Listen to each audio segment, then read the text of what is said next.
Hello students, welcome again. आज मैं आपको पढ़ाने जा रही हूँ क्लास 7th की सोशल साइंस में से।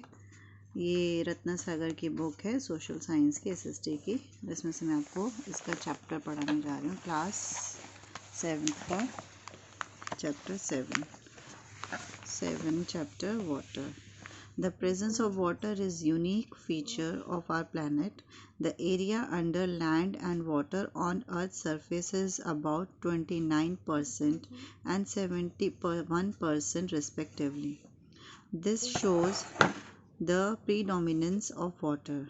Water is found in ocean, sea, bays, gulf, lake, river. The watery part of the earth is called hydrosphere.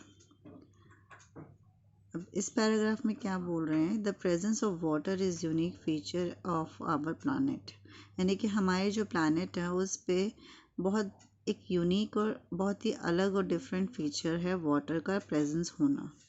The area under land and water on earth surface is about, अब area under land and water on earth surface is about 29%, यानी कि 29% है और 71% respectively, यानी कि हमारे उसमें water और लैंड का जो परसेंटेज है वो 29% एंड 71% रिस्पेक्टिवली है। This shows the predominance of water, यानी कि अब पानी कितना है हमारे उस पर, हमारी अर्थ पर, हमारी अर्थ पे पानी कितने परसेंट है student? I am asking to you, पानी कितने परसेंट है अर्थ पर?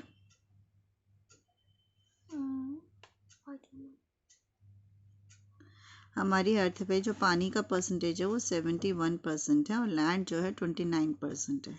ठीक है, तो क्या बोले? This shows the pre dominance of water, यानी कि वाटर का डोमिनेंस हमारी अर्थ पे ज़्यादा है।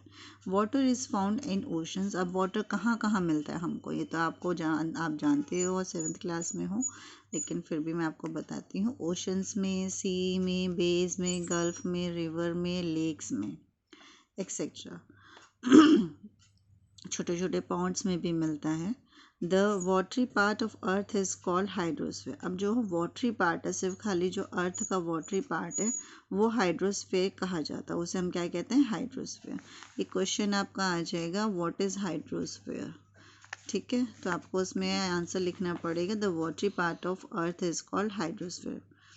The total amount of water on the earth, the total amount of water on the earth's surface is estimated about 1200, यानी कि 1250 मिलियन क्यूबिक किलोमीटर। अब हमारा टोटल अमाउंट, जो वाटर का जो टोटल अमाउंट है अर्थ पर, वो कितना है? वो एस्टिमेट किया गया है, it is not fixed, it is estimated. Estimated का मतलब होता है कि नियर अबाउट या अप्रॉक्सीमेट, इतना लगभग। तो कितना है? 1250 million cubic kilometre. Most of this water, about 97% is in ocean. अब इसमें इन सारे वाटर में से, यानी कि इसमें से 1250 मिलियन क्यूबिक किलोमीटर वाटर जो अमाउंट है, इसमें से 97% जो है वो ओशन में पाया जाता है। The total amount of water present on earth is fixed and it is approximately the same as it was during the ice age, यानी कि जब चारों तरफ बर्फ ही बर्फ थी तब भी इतना ही approximately अमाउंट था। Water has great capacity for observing heat। अब हमारे वाटर में क्या कैपेसिटी? बहुत ज़्यादा कैपेसिटी है। ये आपका क्वेश्चन बन जाता है फिलिंग द ब्लैंक्स का, या वन वर्ड का, या करेक्ट द टिक मार्क के क्वेश्चंस बनता है। What has great capacity for observing heat? Heat water has the great capacity of observing heat. आपको पता ही है, जब गर्म होता है तो हम उस पर अगर पानी डालें तो ठंडा हो जाता है। Therefore the circulation of water helps in the distribution of heat. इसका मतलब जो सर्कुलेशन ऑफ वाटर है वो डिस्ट्रीब्यूशन ऑफ हीट में हेल्प करती है। जैसे जब सनलाइट पड़ती है हमारी अर्थ पर तो अर्थ हीट होती है, हीट होकर जो उसमें जो पानी है, नमी है, वो इवेपोरेट होकर बादल बन जाता है। फिर उसके बाद फिर बारिश हो जाती है। तो एक सर्कुलेशन प्रोसेस चलता रहता है वाटर और हीट का। Water has a great solvent power in transforming the soluble minerals into organic form. अब सॉल्वेंट पावर का मतलब क्या हुआ, यानी कि हमारे उसमें जो पानी में एक बहुत बड़ी एक ऐसी पावर है, एक शक्ति है जिसमें कोई भी मिनरल जो है, कुछ मिनरल्स ऐसे हैं जो सॉल्यूबल हैं, जो डिज़ोल्व हो जाते हैं। सॉल्यूबल मतलब डिज़ोल्व हो जाना, यानी कि पानी में घुल जाना। जैसे अब आप देख रहे हो कि ऑर्गेनिक फॉर्म उसका जो है उसको ऑर्गेनिक फॉर्म में उसको ट्रांसफ़र कर दे। जैसे अब चीनी है, नमक है, हम उसको पानी में डालते हैं तो वो घुल जाती है ना। Thus water is essential for survival of plants, animals and human beings. अब हमारे लिए और हमारे प्लांट्स के लिए, एनिमल्स के लिए, हम सब के लिए पानी जो है बहुत इम्पॉर्टेंट है। अब नेक्स्ट टॉपिक आ रहा है, वो है वाटर साइकिल। वाटर साइकिल क्या है? साइकिल मतलब कैसे वाटर का फॉर्मेशन हो रहा है, पानी कैसे बारिश होती है, कैसे पानी नीचे धरती पर आता है। कुछ नेचुरल है, कुछ जिस तरह से आता है वो प्रोसेस आपको ये वाटर साइकिल में पूरा बताया जाएगा। ठीक है। Water is continuously moving from Earth's surface into the atmosphere and back again. क्या बोल रहे हैं? Water is continuously moving from earth surface. Earth surface से वाटर मूव कर रहा है, किस में? एटमॉस्फेयर में जा रहा है। ठीक है, यानी कि पहले ये धरती है, सपोज करो ये अर्थ है, इसमें से वाटर निकल के और फिर ये एटमॉस्फेयर में जा रहा है। ये एटमॉस्फेयर में पानी जा रहा है। ठीक, ये पानी जा रहा है। अब क्या कर रहा है? उसके बाद बैक अगेन टू, वापस क्या हो रहा है? Back again to the earth surface. ठीक, ये एक प्रोसेस है, ये एक साइकिल है कि पानी जो है वो अर्थ पे है, अर्थ से वो आसमान में जा रहा है, एटमॉस्फेयर में जा रहा है, एटमॉस्फेयर से फिर वापस अर्थ पे आ रहा है। Water from the different water body reaches the atmosphere through evaporation. अब हमारा पानी जो है वो एटमॉस्फेयर में कैसे जाता है, ये आप देख ही रहे हो। डिफरेंट बॉडीज़ क्या क्या है आपको पता है। ये बॉडीज़ कौन कौन सी है? ओशन है, सी है, लेक्स है, गल्फ है, रिवर है ना। तो इन सब में से हमारा जो वाटर है वो इवेपोरेट होता है। इवेपोरेट कैसे होता है? इवेपोरेशन होती है जब सनलाइट आता है, यानी कि इवेपोरेशन का प्रोसेस आपको 6th क्लास में बताया था। जब हम कभी कोई भी चीज़ गर्म करते हैं, अब आप कहते हैं पानी गर्म करते हो गैस पे, तो उसमें जो भाप निकलती है वो भाप क्या बनाती है? वो वाटर ड्रॉप्स बनाती है ना। ऊपर जाके हम उसके ऊपर बर्तन पे कभी भी प्लेट रख देते हैं तो प्लेट उठाओगे देखोगे ना, उसके ऊपर वाटर वेपर्स इकट्ठे होके फिर वो वाटर फॉर्मेशन ही तो होता है, वाटर ड्यूज उसमें दिखाई देती है। तो सनलाइट हमारी अर्थ के ऊपर पड़ती है तो उस सनलाइट से अर्थ गर्म हो जाती है। जब गर्म हो जाती है तो अर्थ के ऊपर जो पानी है, जो ओशन है, रिवर है, वो भी गर्म होके इवेपोरेट होके कहाँ चला जाता है? वो चला जाता है एटमॉस्फेयर में। ये किस फॉर्म में जाता है? In the form of vapours की फॉर्म में जाता है। ठीक है, दोबारा पढ़े इसको। Water from the different water bodies reach the atmosphere through evaporation in the form of water vapour. ठीक है, यानी कि डिफरेंट वाटर बॉडीज में से वाटर वेपर जो है इवेपोरेट होके एटमॉस्फेयर में चला जाता है। Due to loss of heat in atmosphere the process of condensation take place. अब जो वाटर वेपर जो है हीट से लॉस होती है, due to loss of heat in atmosphere the process of condensation take place. ठीक है, अब एटमॉस्फेयर में क्या है, क्या बोल रहे हैं, इस सेंटेंस को समझो। Due to loss of heat यानी कि हीट की कमी है कहाँ? एटमॉस्फेयर में। ठीक है, अब नीचे हमारे धरती पर तो पानी है, अर्थ है, गर्म हो गई, गर्म होके इवेपोरेट होके ऊपर जा रही है। अब जैसे जैसे हमारी अर्थ के ऊपर से, ग्रेविटी के ऊपर से जैसे जैसे ऊपर जाता है पानी, वहाँ पे क्या होता है? वहाँ हीट का लॉस होने लग जाता है यानी कि हीट कम होती है। द प्रोसेस, इस प्रोसेस को, अब यहाँ पे जब पानी ऊपर जाएगा तो क्या होगा, जैसे जैसे पानी ठंड में जाता है तो पानी हमारा क्या हो जाता है, फ्रिज में हम पानी रखते हैं, फ्रीज़र में जब रखते हैं तो बर्फ़ जमने लग जाते हैं, कंडेंसेशन होने लग जाता है। The process of condensation take place, यहाँ पे कंडेंसेशन स्टार्ट होने लग जाती है। Thus the water vapor is converted back into water drop. This led to precipitation in the form of rain, snow और slit. ठीक, अब क्या हो रहा है कि वाटर वेपर जो है वो प्रोसेस में ऊपर कंडेंसेशन होता है, कंडेंसेशन होके फिर वो 10 water vapour is converted back into water drops.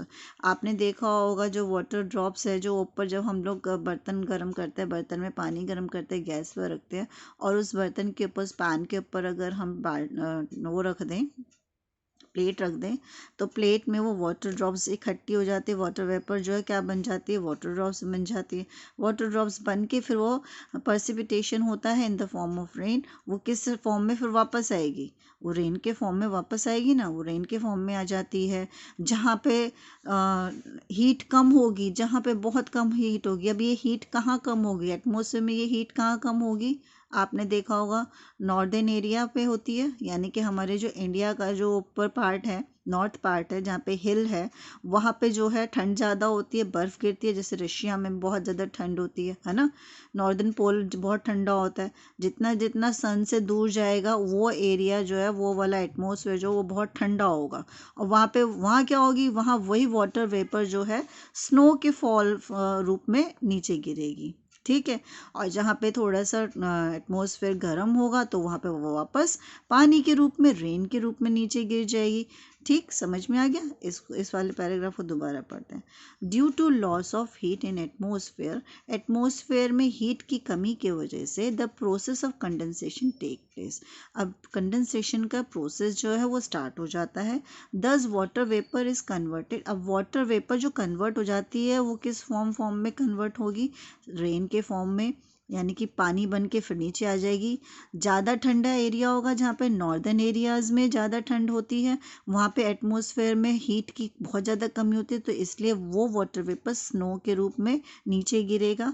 और स्लिट जो होती है, स्लिट क्या होती है, स्लिट होती है, इट इज़ द फॉर्मेशन और mixture of rain and snow, यानी कि वो बारिश भी होती है और स्नो के फॉर्म में भी होते हैं, यानी कि जैसे ओले नहीं गिरते, ओलों के साथ साथ होने वाली वर्षा, यानी कि ओलों के साथ बारिश जो होते हैं उसे स्लिट बोलते हैं। ठीक, water that falls on land in the form of rain collects in pond और फ्लोज एज अ स्ट्रीम और river. Water that falls on land, अब वाटर जो लैंड के ऊपर गिर रही है in the form of rain, rain के फॉर्म में जो गिर रही है वो किस में कलेक्ट हो रही है, पॉन्ड में, या फिर वो स्ट्रीम में फ्लो कैसे हो रही है, स्ट्रीम या रिवर। अब रिवर और स्ट्रीम में डिफरेंस बता दो मुझे, क्या है, पता है किसी को, रिवर और स्ट्रीम में क्या डिफरेंस है। रिवर, रिवर होती है बेटा बहुत बड़ी, बहुत डीप भी होती है, बहुत बड़ी होती है, ठीक है, और बहुत लंबी भी होती है। और स्ट्रीम्स जो होती है वो छोटी छोटी होती है, ज़्यादा डीप नहीं होती और ज़्यादा क्या कहते हैं चौड़ी नहीं होती, ब्रेथ उसकी बहुत ज़्यादा चौड़ी नहीं होती है, डीप नहीं होती है, गहरी नहीं होती है। कब स्ट्रीम्स जो है वो अंडरग्राउंड भी फ्लो करती है और ऑन द ग्राउंड भी फ्लो करते हैं, यानी कि स्ट्रीम्स आपको नीचे, अर्थ के नीचे भी आपको मिल जाएगी बहते हुए। अगर आपने कभी भी नोट करा होगा, आप अगर हिल स्टेशन पर गए होंगे तो आपने देखा होगा ना, कई बार पहाड़ों में से, बीच में से पानी आ रहा होता है, तो वो स्ट्रीम्स होती हैं, वो छोटी छोटी स्ट्रीम्स होती है, तो पहाड़ों के अंदर से आ रही होती है। और रिवर बहुत बड़ी होती हैं, ठीक है, बहुत गहरी, कई कुछ रिवर्स गहरी भी होती हैं, बहुत ज़्यादा गहरी होती हैं, और चौड़ी भी होती हैं, बड़ी भी होती हैं। तो रिवर और स्ट्रीम्स में ये डिफरेंस होता है। The river carries the river carries the water back to the ocean, अब रिवर क्या कर रही है, पानी को ओशन में लेके जा रही है। This never ending movement of water is called hydrological cycle और वाटर साइकिल। अब आप देख ही रहे हो, आपने देख लिया कि समुद्र में गई, समुद्र से फिर वहाँ पे समुद्र के ऊपर जब हीट पड़ी, सनलाइट पड़ी, सनलाइट की जो हीट है, सन की जो हीट से वाटर इवेपोरेट हो रहा है, इवेपोरेशन होकर अगर हम ये वाला जो आपका जो है 7.1 वाटर साइकिल जो है, इसको अगर आप देखो तो इसी प्रोसेस से इस वाली पिक्चर से आप समझ सकते हो।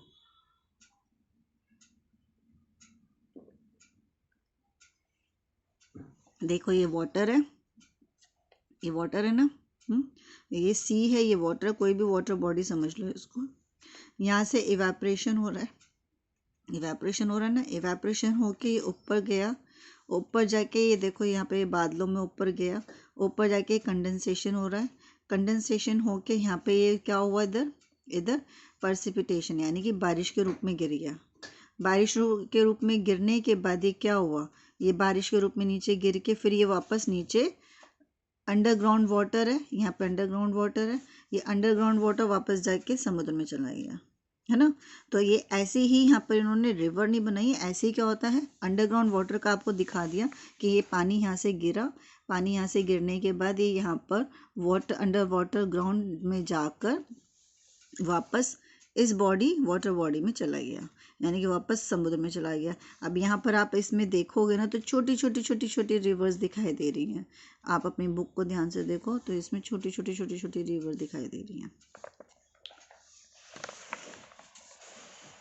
और हमारे डिस्ट्रीब्यूशन ऑफ वाटर जो है इसमें आपको परसेंटेज दिया हुआ है, किसमें कितना परसेंटेज है। ऊपर हमने पढ़ा था 97.2% ओशन सी और बेस में है, आइस कैप्स में जो है 2.0% है, लेक रिवर्स में 0.0091% है, अंडरग्राउंड वाटर 0.70% है, एटमॉस्फेयर में 0.002% है, अदर्स जो अदर वाटर बॉडीज़ हैं उनमें इतना परसेंट है।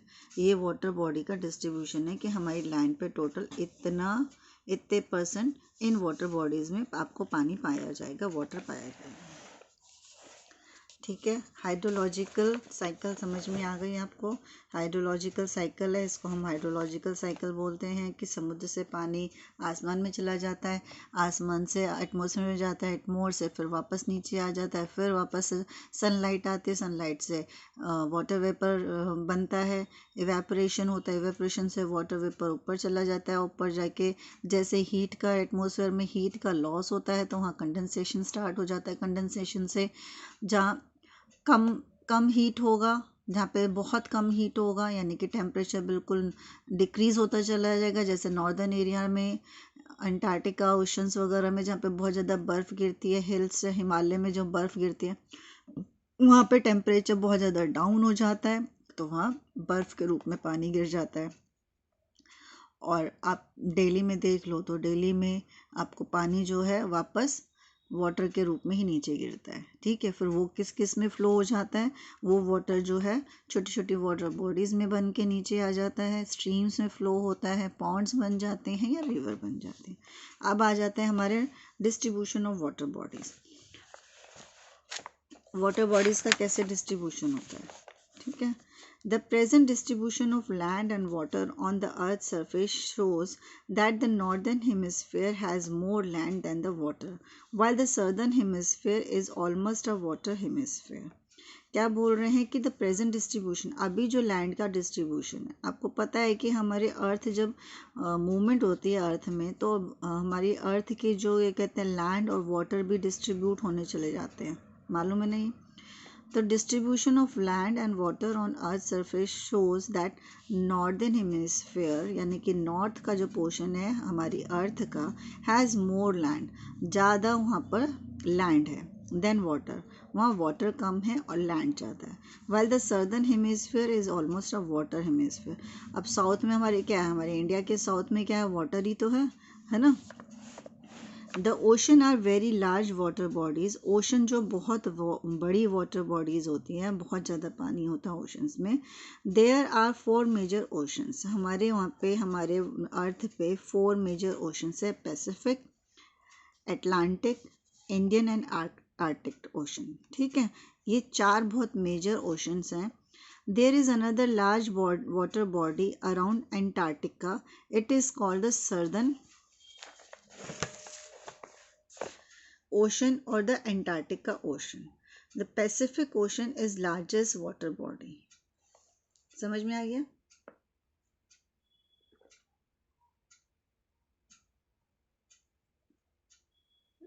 रिकॉर्डिंग चल रही? क्या बोल रहे हैं? Oceans are very large bodies.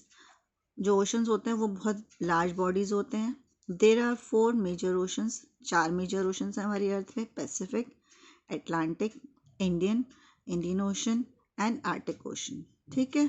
There is another, इनके अलावा एक और लार्ज बॉडी है जिसको हम एंटार्क्टिका ओशन कहते हैं.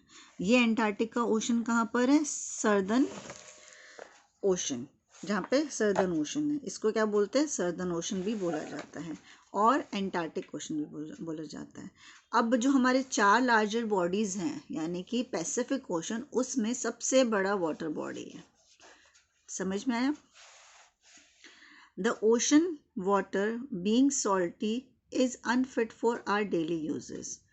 The main source of fresh water are river, lakes, ponds, springs and glaciers.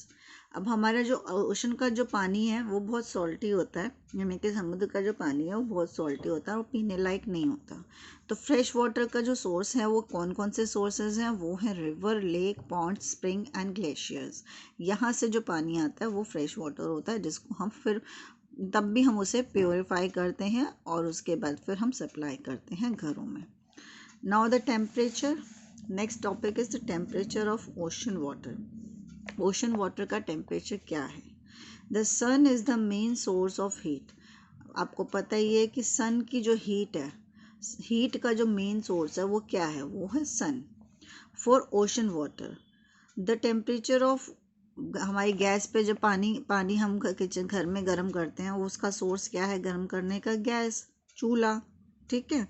और जो धरती पर जो पानी है उसे गर्म करने का सोर्स क्या होगा? उसके नीचे हम गैस तो जला नहीं सकते. कितनी गैस जला लेंगे, कितनी लकड़ियाँ हम जला लेंगे उसको गर्म करने के लिए? तो हमारा मेन सोर्स क्या है उसको गर्म करने के लिए? वो है sunlight. The temperature of surface water in ocean is not the same everywhere. अब जो टेम्परेचर है वाटर का, जो टेम्परेचर है इन ओशन में भी हर जगह सेम नहीं है.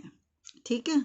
यानी कि अगर ओशन है, ये ओशन है, सपोज करो ये ओशन है, ठीक, तो यहाँ का टेम्परेचर अलग होगा, यहाँ का अलग होगा, यहाँ का अलग होगा. ठीक है. ठीक. In general water is warmer than equator. Water जो है वो बहुत ज़्यादा वार्म होता है नियर द इक्वेटर, यानी कि नियर इक्वेटर जो पानी है वो इक्वेटर के पास ज़्यादा गर्म होता है. The temperature decreases towards the polar region. अब पोलर रीजन पे जैसे जैसे वाटर इक्वेटर से दूर जाती है, धरती जो है, धरती पर जो वाटर का जो एरिया है अर्थ का, इक्वेटर से दूर जाता है, वो धीरे धीरे धीरे वहाँ पे टेम्परेचर क्या हो जाता है? डिक्रीज होने लग जाता है. यानी कि पोलर रीजन पे टेम्परेचर डिक्रीज होता है.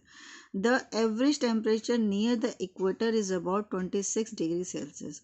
एवरेज टेम्परेचर है, ये क्वेश्चन है कि एवरेज टेम्परेचर क्या है इक्वेटर पर?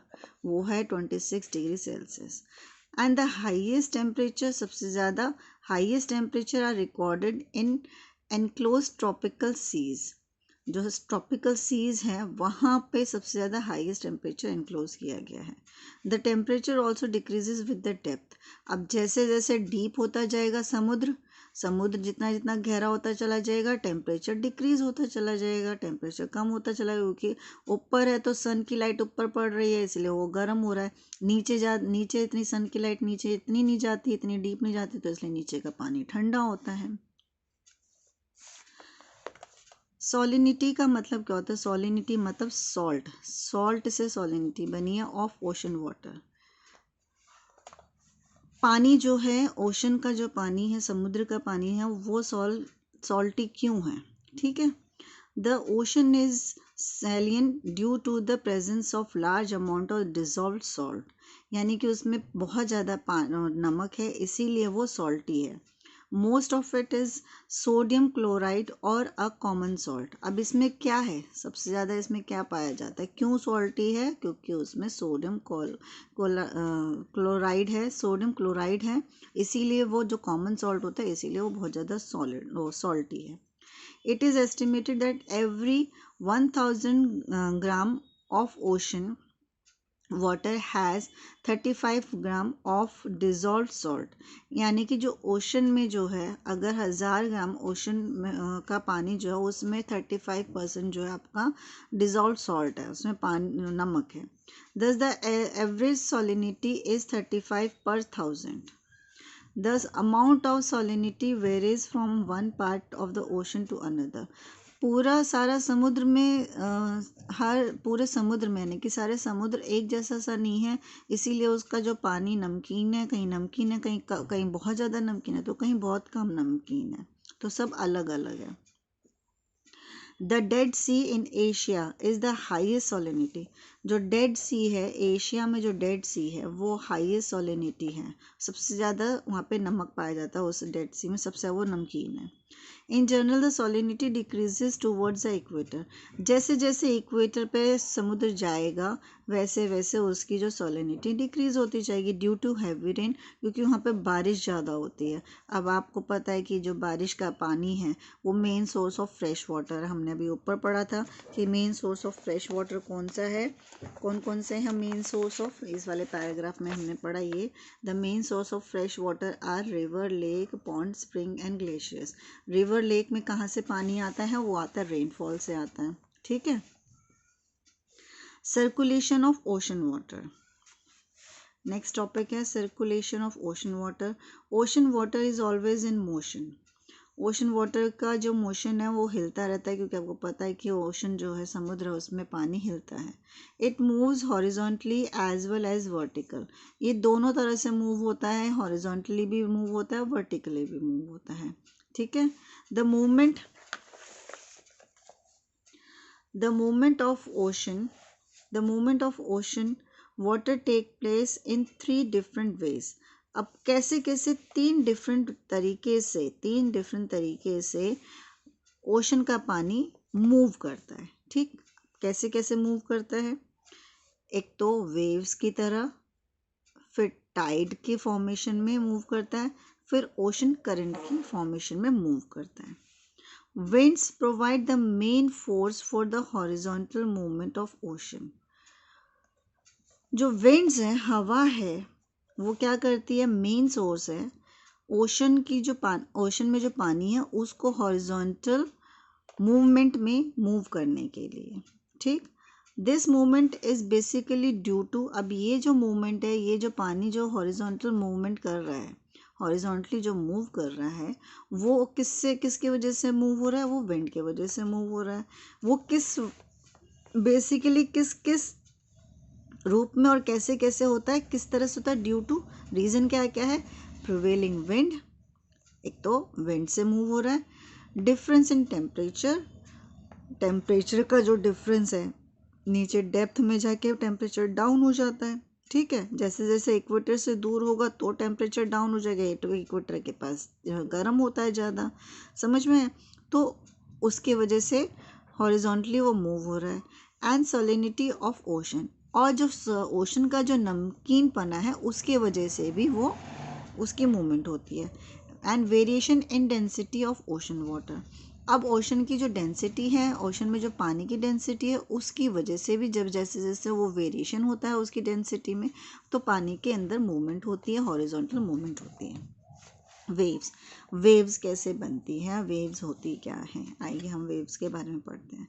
Waves are formed in the ocean और sea when the wind blows across the water surface. Waves कैसे फॉर्म होती है, वेव्स फॉर्म होती है ओशन में या समुद्र में जब विंड ब्लो करती है across the water surface. Ocean और समुद्र के ऊपर जो पानी है उसके ऊपर से जब विंड ब्लो करती है तब वेव्स का फॉर्मेशन होता है, ठीक है। The shape and size of waves depend on the speed of prevailing wind. अब जो विंड की जो शेप है और उसका जो साइज है, वेव की जो शेप है और साइज है, वो डिपेंड किस पे करती है? वो डिपेंड करती है कि विंड की स्पीड क्या है, हवा की स्पीड क्या है, उसके हिसाब से वेव की शेप और साइज बनती है। In the waves the surface water rise and falls. अब सरफेस वाटर क्या होगा? जब हवा आती है तो कैसे होता है? हवा आती है तो पानी ऐसे ऐसे हिलता है, ऐसे हिलता है, ऐसे हिलता है, ऐसे हिलता है ना, ऐसे वेव्स जाती है ना, up and down up and down, ऊपर रेज कर रही है, फिर उसके बाद नीचे फॉल कर रही है, फिर ऊपर हो रही है, हवा की वजह से। अब ये कितनी ऊपर जाती है, ये कितनी ऊपर जाएगा पानी, यहाँ पे कितना ऊपर जाएगा, ये विंड के स्पीड पर डिपेंड करता है। ठीक है। The actual forward motion of the water particles in a wave is limited. ठीक। Therefore, the wave travel great distance, but the water particles remain at the same place. कई बार क्या होता है कि पानी, हवा की वजह से पानी बहुत लंबा, बहुत दूर तक चला जाता है, लेकिन उसमें जो वाटर पार्टिकल्स होते हैं ना, वो ज़्यादा दूर तक नहीं जा पाते, क्योंकि विंड के ऊपर डिपेंड करता है कि विंड कितनी फोर्सफुली गई है। You can observe the above phenomena with the leaf floating on the surface of still pond. अगर आप कभी भी नोट करो, एक स्टिल पॉन्ड है आपके अगर आसपास कहीं पर हो, और छोटा सा तालाब जिसको बोलते हैं, उस तालाब में आप पानी को डालो, तो पानी के ऊपर जो है एक पत्ती को डाल दो, पेड़ की पत्ती लो, उसे डालो, तो आप उसको देखना कि वो कैसे मूव कर रही है। Throw a stone in a water. अब आपने एक पत्ती डाल दी, फिर उसके बाद आप क्या करो, एक स्टोन डालो, छोटा सा पत्थर डाल दो वाटर में, नियर द लीफ, जहाँ पर आपने पत्ती डाली है। The waves created by the stone spread out in all direction. अब क्या करेगा, जब पानी में गिरेगा तो पानी हिलेगा, हिलेगा ना। The leaf वॉबल्स up and down. अब लीफ क्या करेगी, अप एंड डाउन जाएगी, जैसे जैसे पानी हिलेगा वैसे ऊपर जब पानी की वेव्स बनेगी तो वो ऊपर जाएगी, कभी नीचे जाएगी। But never moves horizontally. लेकिन हॉरिजॉन्टली मूव नहीं कर रही है।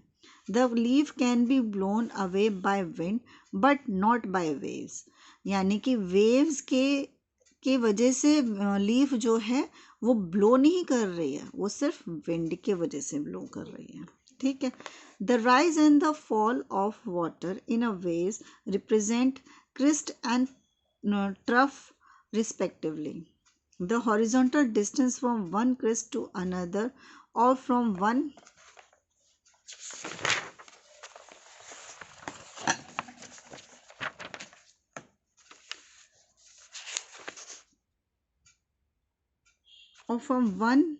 trough to another is called wavelength.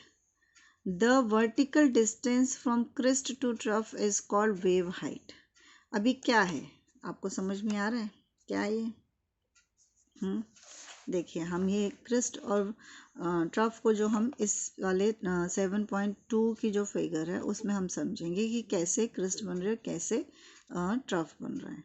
तो अब आप ये देखो, पानी है, हवा से पानी मूव कर रहा है, वेव बन रही है। ये क्या बन रहा है, पानी जो ये ऐसे जा रहा है, पानी यहाँ पे जो जा रहा है, ये यहाँ आ गया तो ये ऊंचा हुआ, ये इसको बोलते हैं क्रिस्ट। ठीक। उसके बाद पानी नीचे जा रहा है, इसे बोलते हैं ट्रफ। ठीक है। तो ये क्रिस्ट हो गया, ये ट्रफ हो गया। समझ में आ गया? और ये यहाँ से लेकर यहाँ तक इसकी वेव की लेंथ हो गई। ठीक है। अब ये पानी का जो नीचे डेप्थ है, उसके बाद ये यहाँ पे जो इसकी हाइट है, यहाँ से पानी कितना ऊपर गया है, ये हाइट हो गई। ठीक। अब ये वाटर पार्टिकल मोशन जो है, यहाँ पे वाटर पार्टिकल मोशन थोड़े थोड़े वो घूम रहे हैं, ऊपर ऊपर जा रहे हैं, नीचे से ऊपर जा रहे हैं। पानी नीचे से ऊपर जाएगा, जो वाटर पार्टिकल्स है वो भी मूव करेंगे ना। तो आपको समझ में आ गया क्रिस्ट और क्या होता है। अब एक उससे यहाँ से इस क्रिस्ट से इस ट्रफ, और ट्रफ से फिर इस क्रिस्ट तक, ये यहाँ पर जो है वेव लेंथ बनी है। कितनी बड़ी वेव लेंथ है, यानी कि एक पानी जो हवा से हिल रहा है तो वो वेव कितनी बड़ी बन रही है वो डिपेंड कर रहा है। और उसको हम जो क्रिस्ट और ट्रफ जब वो बन जाता है तो हम उसे वेव लेंथ बोलते हैं। The vertical distance from crest to trough is called wave height. अब ये तो हो गया आपका वेव लेंथ। ठीक। अब vertical distance, vertical distance from crest to trough is called wave height. ये हो गया आपका वेव हाइट। ठीक है, समझ में आ गया। Sometimes specially during storm huge oceanic waves are form. अब कई बार जब बहुत ज़्यादा तूफान या कुछ आंधी तूफान आता है तब बहुत बड़ी बड़ी लहरें बन जाती हैं, वेव्स बन जाती हैं ओशंस में। Such waves can also be generated due to earthquake और वॉल्केनिक इरप्शंस। अब सिर्फ खाली हवा से ही नहीं होता है ना, हमने क्या पढ़ा था कि हवा जब बहुत तेज होती है, विंड जब बहुत तेज ब्लो करता है तब समुद्र का पानी हिलता है। ठीक, हमने समझ लिया अब तक। लेकिन खाली क्या हवा से ही होता? अगर हवा ना हो तो क्या समुद्र में पानी नहीं हिलता? हम जब कभी जाते हैं समुद्र में देखते हैं, रिवर में देखते हैं, तो क्या पानी नहीं हिलता? हिलता है। तो पानी कैसे हिलता है? हवा से भी हिलता है, बहुत तेज हवा आ जाए तब उससे भी हिलता है। और वेव्स के किस किस से जनरेट होती है? अर्थक्वेक से भी होती है, वॉल्केनिक इरप्शन से भी होती है। जब वॉल्केनो आता है तो उससे भी होती है। और जब अर्थ हिलती रहती है, अर्थ के ऊपर मूवमेंट होती रहती है, उससे भी वेव्स बनती है। These waves can be as high as 20 to 30 metre. अब ये वेव्स जो लहरें हैं वो 20 से 30 मीटर की ऊंचाई तक होती है। They are called tsunami. Pronounce tsunami. ये क्या लिखा है? तो सुनामी लिखा है, लेकिन इसको हम कैसे प्रोनाउंस करेंगे? सुनामी नाम से प्रोनाउंस करेंगे। ये तो हमने बहुत बार सुना था कि सुनामी आ गया, सुनामी आ गया, इंडिया में भी आया था tsunami. Tsunami is a Japanese word. अब सुनामी है क्या? सुनामी का मतलब क्या है? सुनामी एक जापानीज वर्ड है जिसका मतलब है हार्बर वेज। तुस स्टैंड्स फॉर हार्बर एंड नामी स्टैंड्स फॉर वेव्स। ठीक है। Tsunami occurs when a large mass of water is displayed। जब लार्ज मास यानी कि बहुत तेज आंधी, बहुत तेज तूफान आएगा या बहुत तेज अर्थक्वेक आएगा समुद्र के नीचे, तब सुनामी बनेगी। ठीक, हल्की फुल्की आंधी तूफान से या हवा से नहीं बनेगी, बहुत तेज आना चाहिए। The most common cause is an undersea earthquake। ज़्यादातर सुनामी का जो मेन कॉज होता है, जो मेन कॉज और ज़्यादातर जो कॉमन कॉज बनता है वो हो जाता है अर्थक्वेक की वजह से। जैसे भूकंप आता है समुद्र में तब सुनामी बनती है। It cause large area of it cause large area of sea floor to rise और सबसाइड्स। यानी कि लार्ज एरिया जो है सी का, वो पानी नीचे से ऊपर की तरफ उछलता है और फिर गिरता है। This led to the generation of huge waves with extremely long wavelength. ठीक है, अर्थक्वेक आती है, बहुत बड़ी बड़ी वेव्स बन जाती हैं और फिर उसके वजह से वेव लेंथ बहुत बड़ी होती है क्योंकि अर्थक्वेक की वजह से। अ tsunami travels. Tsunami travels at speed of about 500 to 1000 kilometre per hour. यानी कि 500 to 1000 किलोमीटर पर आवर की स्पीड से सुनामी यानी कि पानी, समुद्र का पानी जो है ट्रैवल करता है, जाता है। ठीक, its speed reduce as it enters the shallow water near the coast। जैसे जैसे जब वो समुद्र के अंदर होते तब तो उसकी स्पीड बहुत होती है, लेकिन धीरे धीरे धीरे जब वो कोस्ट के पास आती है यानी किनारे के पास आती जाती है तो फिर वो वहाँ पर उसकी स्पीड थोड़ी थोड़ी रिड्यूस होती चली जाती, कम होती चली जाती है। It is then that its height increases. वहाँ पे जब स्पीड जब वो उसकी क्या कहते हैं रिड्यूस होती है तो उसकी हाइट ऊपर हो जाती है, हाइट ऊपर हो जाती है, हाइट इंक्रीज हो जाती है। In the coastal area tsunami में अपीयर। कोस्टल एरिया मतलब जहाँ पे किनारे हैं वहाँ पे सुनामी जो है वो अपेयर होती है as a huge wall of water coming towards the coast. ऐसा लगता है कि बहुत बड़ी एक दीवार जो है, वो पानी की बहुत बड़ी दीवार जो है समुद्र के किनारे पर आ रही हो। With its tremendous energy the fast moving waves can crush houses and other structure in the coastal area. वो इतनी ऊंची हाइट पर होती है, आपने देखा कि जैसे पानी कोस्टल एरिया के पास आता है तो वो स्पीड धीरे होती है और स्पीड धीरे होने की वजह से हाइट बढ़ जाती है। ठीक, वो ऐसा लगता है जैसे बहुत बड़ी लार्ज वाटर वॉल जो है वो आ रही है। फिर वो क्या करती है, वो उसमें इतनी एनर्जी होती है कि वो हाउसेस को क्रश करते हुए और सारे स्ट्रक्चर्स को, जो भी समुद्र के आसपास कुछ भी बना होता है, चाहे वो पेड़ पौधे हो, बिल्डिंग हो, कुछ भी हो, सबको वो क्रश करती हुई आ जाती है। The large object such as ship can be pushed several kilometres inland, यानी कि बहुत बड़ा जो शिप होता है वो भी बहुत सेवरल किलोमीटर बहुत दूर तक वो वेव की वजह से बहुत दूर तक चला जाता है, क्रश हो जाता है, पुश हो जाता है। Most of the death cause by tsunami are due to drowning, यानी कि कैसे कॉज होती है। अब जब सुनामी आएगा, पानी आएगा, बहुत बड़ा पानी आएगा, बहुत ज़्यादा अमाउंट में पानी आएगा, तो उसमें इंसान क्या होगा, ड्रॉन ही हो जाएगा, डूब ही जाएगा, इसीलिए डेथ कॉज हो जाएगी। इंडिया में सुनामी कब आया था? इंडिया में in Indian ocean tsunami of 2004 में बहुत बड़ा सुनामी आया था। On the morning of 26 December 2004, a massive undersea earthquake occurred off the western coast of Sumatra in Indonesia. Indonesia में एक सुमित्रा नाम की जगह थी, वहाँ पे 26 दिसंबर को 2004 में 26 दिसंबर 2004 में एक बहुत बड़ा अर्थक्वेक आया था मॉर्निंग में, ठीक है। कहाँ पे? वेस्टर्न कोस्ट, यानी कि इंडोनेशिया के सुमित्रा कोस्ट में, ठीक, वेस्टर्न कोस्ट में बहुत बड़ा अर्थक्वेक आया, इंडोनेशिया में आया था। The earthquake measures 9.1 in a Richter scale. आपने रिचर स्केल 6th क्लास में पढ़ा है। तो अर्थक्वेक का क्या मेजरमेंट था? अर्थक्वेक था 9.1, ठीक।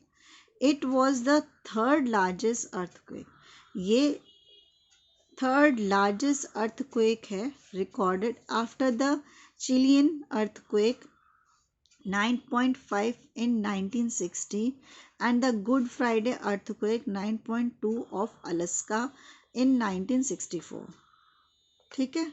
यानी कि सबसे बड़ा अर्थक्वेक कब आया था? 1960 में आया था, चिलियन अर्थक्वेक में आया था, ठीक। उसके बाद फिर आया 9.2 जो क्या आया था 1964 में। फिर थर्ड जो अर्थक्वेक था वो हमारे इंडिया यानी कि इंडोनेशिया से पैदा हुआ था, इंडोनेशिया में स्टार्ट हुआ था अर्थक्वेक, जिसका कितना रिचर स्केल है? वो है 9.1, ठीक है। The earthquake displace the ocean floor by about 20 metre, यानी कि 20 मीटर, एक पूरी बिल्डिंग बड़ी जो होती है 5 मंजिला बिल्डिंग होती है 5th फ्लोर 6th फ्लोर तक, इतनी ऊंची हाइट की अर्थक्वेक ने वेव बनाई, समुद्र की लहरें उठी। इट कॉज सुनामी, और ये एक सुनामी के रूप में आई, which devastated the shore of Indonesia. Indonesia का जो शोर था, किनारे थे, उसने तहस नहस कर दिया, बर्बाद कर दिया।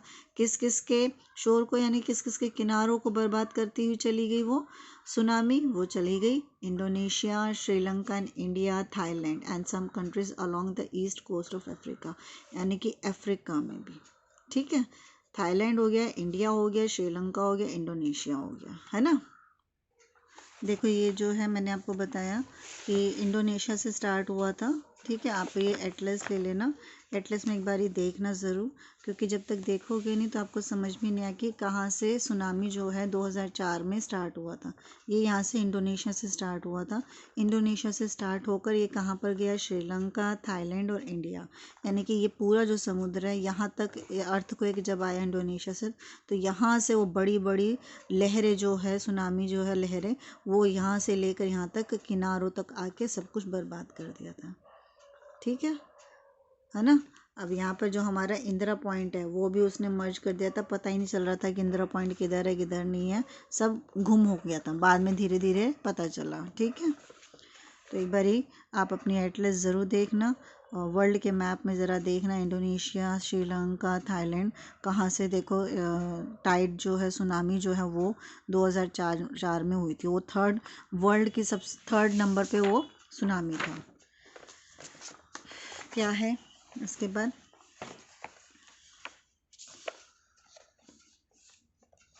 The earthquake displaced the ocean floor by about 20 meters. It caused a tsunami which devastated the shore of Indonesia, Sri Lanka, India, Thailand and some countries along with east coast of Africa. Tsunami waves which struck the coast were traveling at the speed of 800 km per hour. The wave height was about 20 metre. जो tsunami थी वो tsunami कितने kilometre की speed से आ रही थी? वो 800 per hour की किलोमीटर की स्पीड से आ रही थी। और उस वेव की, उस लहर की जो हाइट थी वो थी 20 मीटर, यानी कि 5 मंजिल के बराबर, एक 5 बिल्ड जो फ्लोर होता है ना, 5th फ्लोर के बराबर की बिल्डिंग के बराबर एक वेव बनी हुई थी, लहर आ रही थी उठकर। ठीक है, तो अब सोचो ज़रा कितनी बड़ी लहर होगी और उसमें सब कुछ टूट गया, सब कुछ बर्बाद हो गया। Indira point in Andaman Nicobar island was completely submerged. जो इंदिरा पॉइंट है अंडमान निकोबार आइलैंड में, वो जो है कम्प्लीटली दिखाई नहीं दे रहा था, पानी पानी हो गया था, कुछ भी नहीं। कहाँ से होगा आप खुद ही सोचो, कितनी बड़ी लहर थी। मैं आपको इंदिरा पॉइंट दिखाती हूँ कहाँ पर है।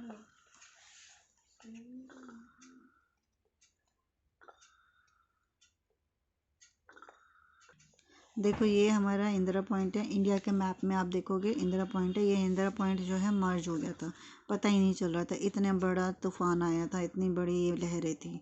ठीक है, तो मैंने आपको वर्ल्ड के मैप में दिखाया था, इंडोनेशिया से शुरू हुआ था और ये इंदिरा पॉइंट को सबको मर्ज करता हुआ, इनको तहस नहस करता हुआ, सारे कोस्टल एरियाज़ को तहस नहस कर दिया था इस सुनामी ने। ठीक है, अच्छा ये, और अब इसमें क्या है, Indira Point in Andaman Nicobar was completely submerged. More than 1 lakh people were killed and million people become homeless. Tsunami waves travels up to 3 kilometer interior from the coast. कितने किलोमीटर अंदर तक आई थी? 3 किलोमीटर अंदर तक आई थी, किनारे के 3 kilometre अंदर तक सुनामी की जो लहरें थी वो आ गई थी। India the worst affected area where the coastal region of the east and Andaman and Nicobar island in the bay of Bengal. और इंडिया का बहुत सारे एरिया जो है वो बर्बाद हो गए थे, इफेक्टेड हो गए थे। The entire tsunami affected area was threaten by disease. अब जो लहरें हैं, आपको पता ही है, जब तूफ़ान आता है, आंधी आती है, बाढ़ आती है, तो उसमें क्या होता है, उसमें डिजीज़ आती है। ठीक, क्योंकि गंदा पानी हो जाता है। This was due to the poisoning of the fresh water supplying by the saline waters. ठीक, जो सेलियन वाटर, जो नमकीन पानी और सारा मिक्स हो जाता है, तो वो सब गंदा हो जाता है, पॉइजनिंग हो जाती है। It also cause enormous damage to mangroves, corals, reefs, forest, coastal, wetland, rock formations, groundwater and plant biodiversities। अब जितने भी हमारे सब कुछ थे, फॉरेस्ट वगैरह थे, ठीक है, और क्या कहते हैं, रॉक फॉर्मेशन था, ग्राउंड वाटर था, पानी था, ज़मीन में जो पानी था, ये सारे के सारे सुनामी आने से, बाढ़ आने से, तूफ़ान आने से, इतनी बड़ी लहर आएगी तो ये सब बर्बाद हो ही जाएगी। तो 2004 में इतना बड़ा इंडिया ने एक बहुत बड़ा सुनामी को फेस करा। ठीक, बहुत बड़ी सुनामी आई थी, लोग बहुत लाखों लोग मर गए थे। अब आपको ये मैंने बता ही दिया कि सुनामी कैसे आई थी, ये सब लहरें कैसे बनी हैं। ठीक है बेटा, इनको पढ़ना ज़रूर। आपको अगर कुछ समझ में नहीं आ रहा है तो आप मैं आपको ये टाइड, इसके बाद जो नेक्स्ट टॉपिक है टाइड, अपने सिर्फ 2 टॉपिक बचे हैं जो मैं आपको नेक्स्ट उसमें पढ़ाऊँगी, क्योंकि इतना लंबा हो जाता है तो बच्चे, आप लोग भी कई बार बोर हो जाते हो, तो मैं आपको बोर नहीं होने देना चाहती। अब हम नेक्स्ट उसमें इस चैप्टर को कंप्लीट कर देंगे नेक्स्ट वीडियो में। ठीक है, अब आपको इस टॉपिक में से कुछ भी नहीं समझ में आता है, जिनके पास रत्ना सागर की कहते हैं सोशल साइंस की SST की बुक है 7th क्लास की, आपको नहीं समझ में आ रही है तो आप मुझसे दोबारा पूछ लो। आप मुझे कमेंट कर देना, कमेंट में आप मुझे भेज देना कि आपको क्या समझना है। अब आपके पास आपके स्कूल में कोई और बुक है, मान लो आपके स्कूल में NCERT है या आपके बोर्ड ने कोई और बुक लगाई, तो आप मुझे उसका कमेंट सेशन में आप मेरे को उसका नाम लिख देना।